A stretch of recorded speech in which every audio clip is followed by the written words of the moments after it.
Brennan Johnson has joined Crystal Palace, leaving Tottenham for around £35 million.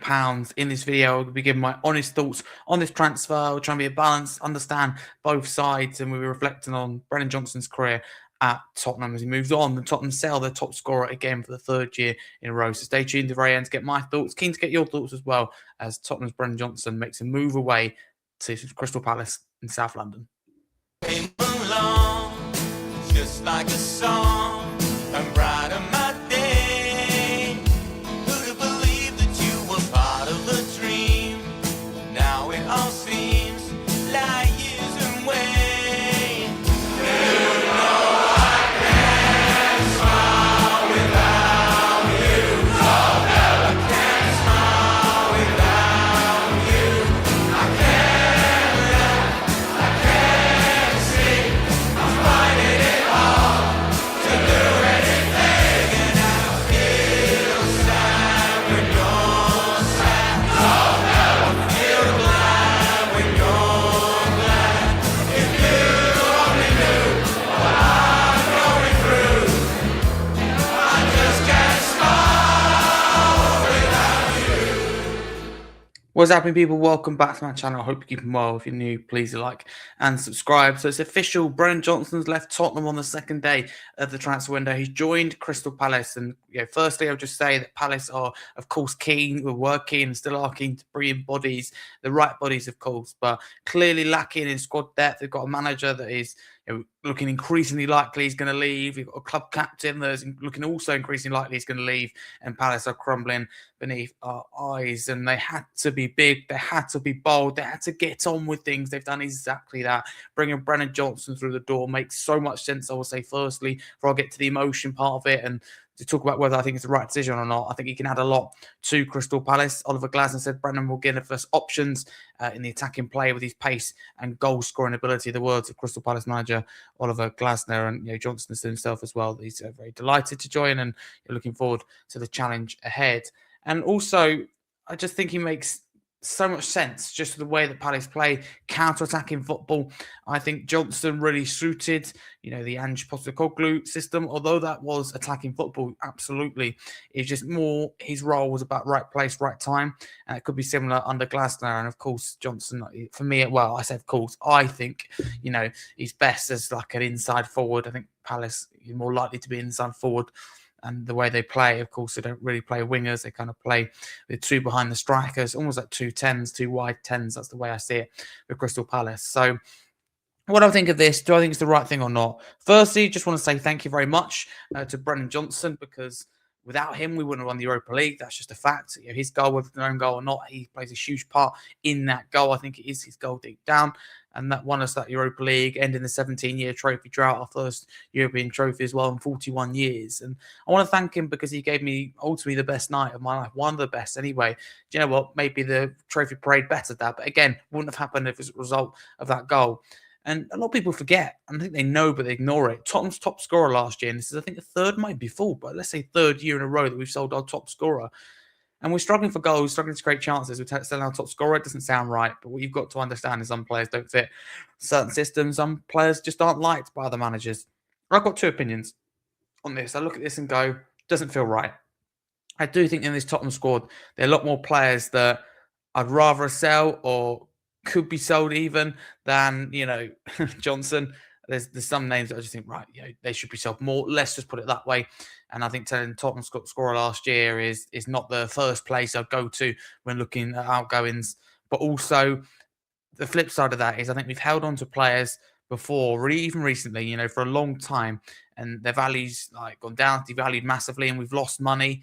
And sometimes we've even they've left on a free, or we've even had to pay them to end their contract. So sometimes the club in the past has got greedy. We get so much for a player and we think, oh, we deserve more than that. And we hold out and you just get mugged in the end, basically. So, part of me thinks I admire the club taking the money, cutting the losses, because if we wait till the summer, it could be, couldn't it, 20-25 million if he has a whole season without playing. And it looks like it's about £33.5 million. It looks like it goes up to £35 million. A lot of people go, yeah, but Tottenham paid nearly 50 million, 47.5 million for him. It is a loss. But Tottenham, just overpay for players. We know that, which makes it difficult for us because you buy a player for a lot more than their value. So it's already difficult on their weight on their shoulders to build up to their value. It's pressure on us as well. Even like Van der Ven, we overpaid for a lot of the time. Now he's absolutely more than worth that. So that's a good investment. With Johnson, he isn't, never was, and I don't think will be a 50 million player as much as I do like him. I think Johnson isn't as bad as some people make out because ultimately, let's be clear, goals and assists win you games. Johnson's about that goals and assists. So under Ange, I know you have to have someone in the right place, right time. And there is a frustration. Yes, he doesn't take on his man. I get that. And like Wilson Odobert comes on the other day against Palace, funny enough, and looked really good, drop of the shoulder, take on players. I don't think Johnson's this all of a sudden, oh my God, amazing all-round game. I think he's a great counter-attacking forward on the break that's clinical. And Palace need clinical right now. Palace are a good side, but they lack desperately decent attacking options for competition, and they lack someone who's clinical. Like Mateta's great, but he misses a lot of chances. They get in good positions, Palace, and just don't finish it off. So many times they're winning 1-0, should be 2-0. Fulham's a good example. Excuse me.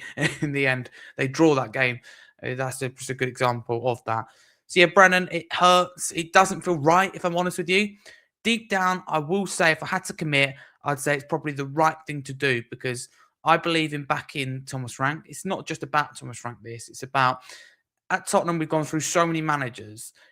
Let's not be so kind of, trigger happy. And I think let's back someone, even if you've got to be careful not to back the right, you've got to be careful not to back the wrong manager. That's it. You've got to be careful. I get that. But Frank, for me, deserves an opportunity. He deserves more transfer windows to prove that he is the man. When you've got Kulusevski, Maddison, Solanke, now Bergvall as well, there's a lot of attacking players to miss. My concern with this is that I don't think Tottenham have a replacement lined up. I don't think we have the planning. I don't think we have the structure or the ability at the club to go, look, let's use our brains and find someone that can come in. I know it's really hard to reach a pre-agreement and you don't know if he's going to go. I know it's difficult, but I don't think we're bringing a replacement for Johnson. I think we might bring in an attacking player, probably on that left-hand side, which is also much needed. But I think the club will go, yeah, but Kulusevski's got to come back. Or, yeah, but Mohamed Kudus can play there. And already at points this season, we've become over-reliant on Kudus in the game. We're going to become over-reliant on him in terms of starts as well. So that is a concern. So being honest with you, it hurts because of the emotion. It hurts because of what he brought last year. And it hurts because, he's been through a lot and, he's come out the other side and he's proved a lot of fans wrong. So it hurts to let Johnson go. I do believe it's the right thing, accepting 35 million before that value goes down. Nothing against Johnson, but players' value will go down if you sit on the bench. That's just a matter of fact. I think it's the right thing to do. But the club must, if they haven't already, find a replacement. We shouldn't just be bringing someone in for the sake of it. That's where I do agree with Thomas Frank, and I will agree with the club on. I'd rather not sign anyone if they're not right. However, we need to sign a quality replacement. We need to go bigger. We need to go for a bigger name because that's the thing. We shop like Timu and we expect Harrods, and that's just not realistic. Brennan Johnson's a good player. We should have done better at the time. Maybe bought someone else, arguably. That's what I'd argue, or sort of different for us. Player in Gibbs White, arguably. So, I want to say thank you, Johnson, for everything. In my eyes, will always be a Tottenham Hotspur great at the very least. He'll always be welcome back at the club. I just want to thank him, and we'll always hold a special place in my heart. My first trophy, hopefully first of many. He delivered it, and Tottenham's top scorer last year. Without him, let's say how it is. I believe in saying it out on the tin. We would have got relegated if it wasn't for Brennan Johnson last year and his goals. That's a scary thought. That's how bad we were at times in the Premier League last year, in particular at home. So, Brennan, thank you. It hurts. It doesn't feel right. Apparently, according to the likes of Alistair Gold for Football London, he's been reporting all day that it hasn't gone down well with the camp. He's a popular figure. That tells you need to know. You need to keep the camp happy, and that might mount up and put pressure on Thomas Frank as well, with the players potentially turn on him and him losing the dressing room. You assume it's come from Frank. We can't necessarily always assume, but I do think it has come from the manager, who was quite complimentary of Brennan Johnson to start with, which is interesting, but he just isn't a Frank player. No point in keeping a player that isn't right for the system. No point in keeping a player that isn't liked or trusted by the manager. No point in a player devaluing and sitting on the bench and going off the wage bill. It feels different. I think under Levy would have stayed. I think it's the right thing to do, although it does feel painful. It doesn't feel right. Get your thoughts in the comments below, but either way, I think we've got to be grateful for Johnson. Even if you don't want him here, I hope that you can appreciate what he's done for the club. And I don't understand those that think he's rubbish. But Brennan, thank you. I hope he smashes it at Crystal Palace. I think he will. And I think he'll go and win the Conference League with Palace, and we won't win a trophy this year, which of course will hurt. And that will lead to more fan unrest and fan frustration. I think a lot of it at the moment is the fact that Arsenal are doing well. We're not doing well. That's fans' frustration. The fact we're not playing pretty football, Arsenal are. The fact the players are leaving us and winning trophies, even though we won a trophy last year. I get the fans' frustration. This is going to add to it if he's going to win a trophy with Palace. But for Crystal Palace, good bit of business. They've gone above their record signing of Christian Benteke, which I didn't expect. I do think it's a good deal for all parties, which is very rare. I think Spurs have maybe got the better deal out of the two, even as someone who likes Brennan Johnson. I can admit that. But if you're new, please like, subscribe to the channel, get involved in the comments below if Tottenham make their first sale of the transfer window. When I say first sale, it doesn't include players going out on loan. Kota Kai is left on loan, but it's the first real bit of business in the window. But thank you very much for watching, and a massive come on you Spurs. Brennan Johnson is no longer a Spurs player, will always be remembered by Spurs fans, but he joins Crystal Palace on a 4-year contract. Good luck, Brennan. You came along just like a song.